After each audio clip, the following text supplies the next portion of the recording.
My name is Tony Hunter. Yes, that's correct. I am a chaplain at HIPE and Shoes campus. One of the sports care providers. They're also part of the HD clinic team. For the next 15 minutes, we are going to sing from the hymnal and have a Bible study. Does that sound okay? I have some stirring things from the book of Revelation.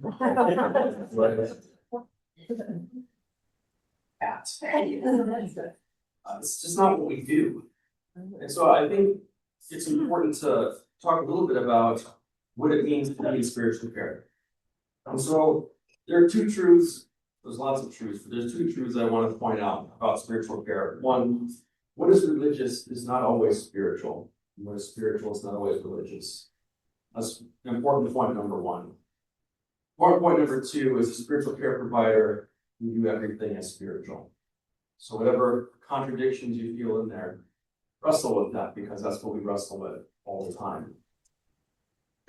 So what is spiritual care? I'm going to start with what it isn't. What it isn't, it's not religious care, unless it is. It's not theological discussion, unless it is. It's not reading Bible verses, unless it is. It is, we're not prayer dispensers, unless we are. We aren't church pastors or evangelists, and while we do care very much about you, we don't actually care what you believe. Please don't take that personally. If you believe in the flying spaghetti monster, we will talk about the support benefits of pasta and give you some recipes. If you believe in the Dark Lord Zorgoth, we can help you source goats for the summoning ritual. Whatever you need, we're there for you. Weirdly, no one takes me up on the goats. Because everything is spiritual, we do a lot of emotional processing, but I want to be clear. We're not counselors and therapists. So I want to make that distinction. That's not who we are. The training overlaps. We do some similar things, but that is not who we are. You need a counselor, you should go see a counselor. But we do deal with these things because the emotional experience is also a spiritual experience. We help people with anxiety in the moment. We help them kind of work through that, breathe through that, give them techniques to sort of work with that in the moment. But we probably can't solve that problem for you. We do provide spiritual resources, religious resources. I call a lot of priests. I don't know if they like this very much anymore, but I do call a lot of them. We talk about family. We talk about cats. We talk about video games. We probably do that stuff more than any other overtly spiritual topic. Here's the thing. We do that because people can be very isolated in their disease process. They can be very alone in the middle of their suffering. When I'm not in the clinic, when I'm in the hospital side, in a room, it's a very tiny room with patients who are there for weeks at a time. And it's hard. It's hard to be the patient. And for those of you who are here with Huntington's disease, it is hard to be you. And nobody understands that like you. It's hard to be with people who want to support you, but they can't understand what you're going through. And our job is to try to be there with you, to be someone who is not putting any sort of pressure or stricture on you to be something, to do something, to behave in a certain way, because that's not helpful for you. You need someone to see you, to hear you, to be there with you. I think more than anything else that we do is probably validation. It's not the only thing, but it's a big piece of it. Because people they don't always feel as though that they can be honest about their experience within the people around them. This brings us to HD. So what do I do at the clinic? I don't have to tell you, because you all know, the amount of stress that this was brought into your life. It's a ton of stress. Everything about your life has changed if you have HD, or if you're a family member of someone who has HD. What your life looked like before doesn't exist anymore. Now it's something else. And your entire life revolves around this new thing. There's fear of what that will look like, fear of how that will move forward, fear of who they will become, who you will become, what the experience will be like, what the suffering will be like. You manage that. How do you deal with that? How do you negotiate that in your life? So my job, as part of the team, is to be with you in the middle of that. Talk about the things that are really hard for you. And give you a space to be honest with it. Because above all, what we want is to make sure that the space that you exist in is safe for you to be who you need to be in the middle of that. And because sometimes those spaces aren't always safe, it's easy to jump into denial because we're afraid of how people will react to the truth of our experience. So we tell ourselves stories about what that is. Maybe religiously, maybe not. It's all fine, and it's good. I've just got to be strong. I can't show emotions. It's all part of God's plan. God's using this for something good. Those last two things, when I was in residency, it turns out you actually have to study to become a chaplain. There's an education process. Those last two things, my instructor told me if I ever said those to a patient, I'd be fired on the spot. Because they're both inherently false. They're not theologically supported, they're not religiously supported. It's a way to avoid the truth. And the truth is, sometimes life sucks really bad. It doesn't matter whether you believe in God or not. God didn't stop it from happening. So let's not pretend otherwise. So my job is to make sure that you have a space to not pretend that it isn't what it is. Now, it doesn't mean you have to stay in it. You don't have to wallow in it. You don't have to be stuck there. But you can't move through it if you don't acknowledge that it exists. So I want to make sure that you have that space.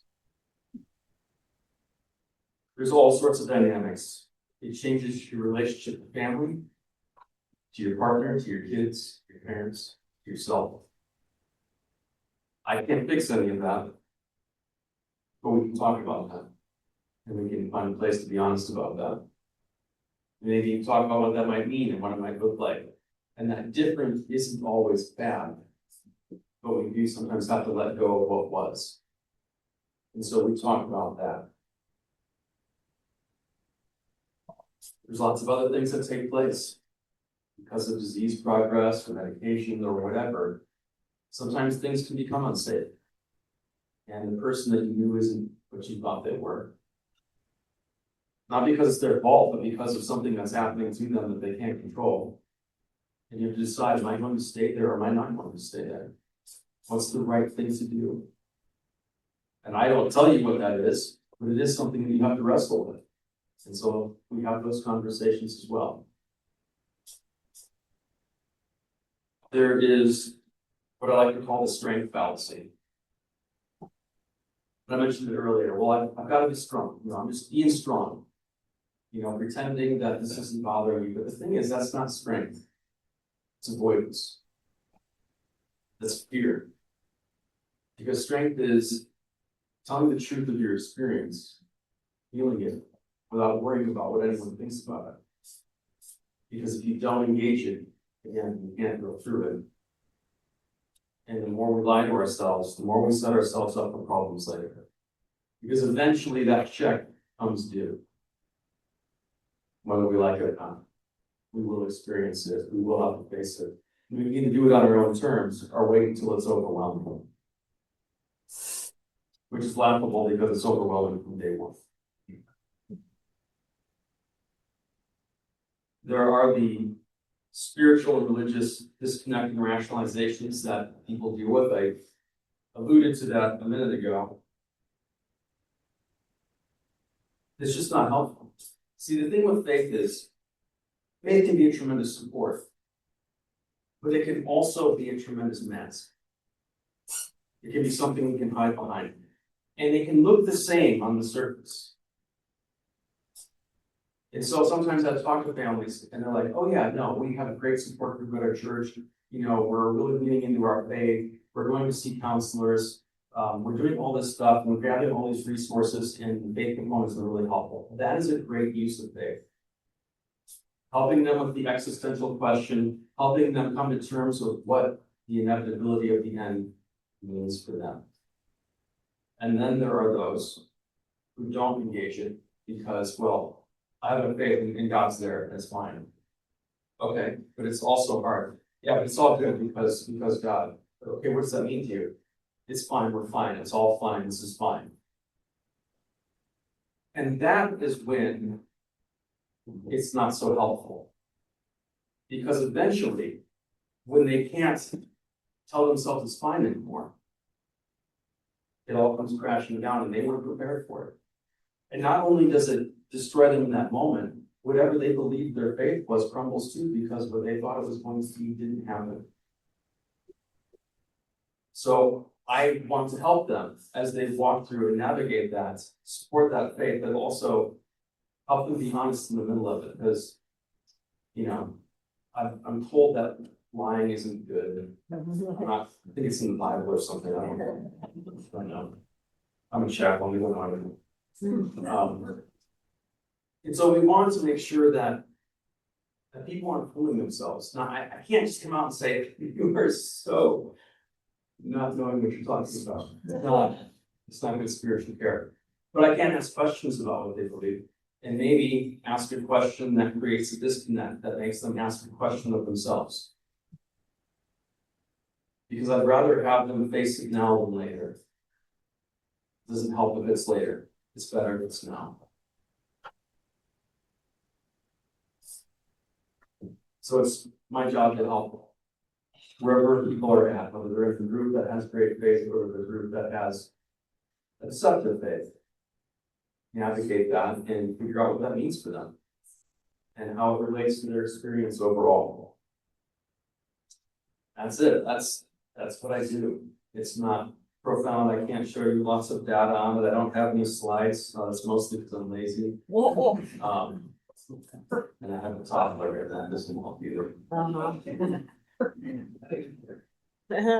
Honestly, she's in the picture of my bio. She was supposed to do the presentation for me. But she had an appointment that required her to jump off the table and pick her nose all day. So she can't be here right now. But she's having more fun with me than you and any of us.